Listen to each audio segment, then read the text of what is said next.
é que essa conduta era inexigível se o próprio Roger fez essa conduta, que ele disse que era inexigível? O Roger parou e raciocinou e disse que aquilo estava errado. Ou seja, ele praticou uma conduta diversa. Você dizer que aquilo era inexigível é um absurdo pelos próprios autos. Os próprios autos falam isso. O Roger fez uma conduta diversa, então ela não é inexigível. Ela era exigível sim. Exigível e foi praticada. Isso é fato. Segundo, ele disse que o perigo era atual. Não, o perigo não era atual.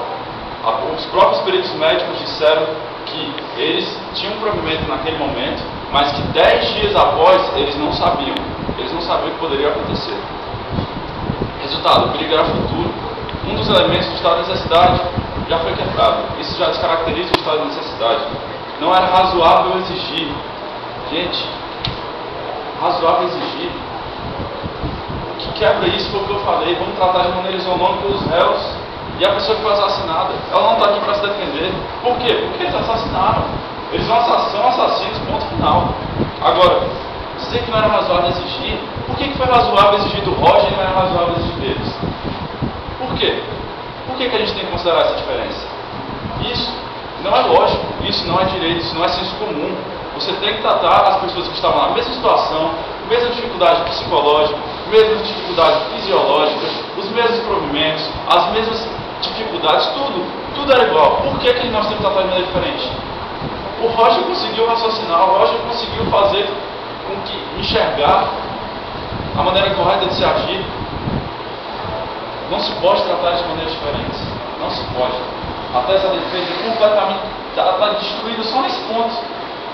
Toda a inexigibilidade de conduta diversa, indúbio pro réu. Que história de indúbio pro réu?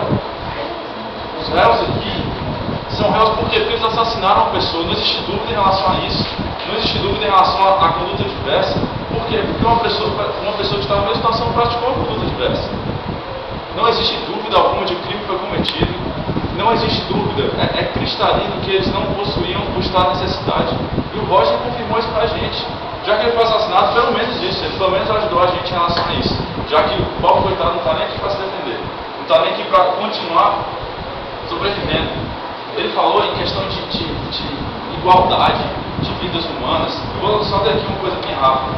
Nos casos em que entra um conflito em vidas humanas, não se pode falar jamais em males maiores ou menores que o estado de necessidade poderá se culpar. Mas nunca poderá se culpar uma conduta homicida. Tampouco pode medir-se os males quando se trata de vidas humanas, pelo número das mesmas, posto que ainda se usasse uma vida para salvar 1000, sempre se estaria utilizando o homem como meio, e com isso se violaria a sua condição humana, que exige a sua consideração invariável com o fim em si mesmo. Você não pode considerar que eram valores jurídicos semelhantes, eles sacrificaram uma vida pela outra. Vocês não podem levar isso em consideração. Eles assassinaram uma pessoa naquele momento sem motivo algum. Eles tinham condição de continuar sobrevivendo. Isso que foi dito pela perícia médica, que eles falaram pelo telefone, isso foi feito pelo próprio Roger.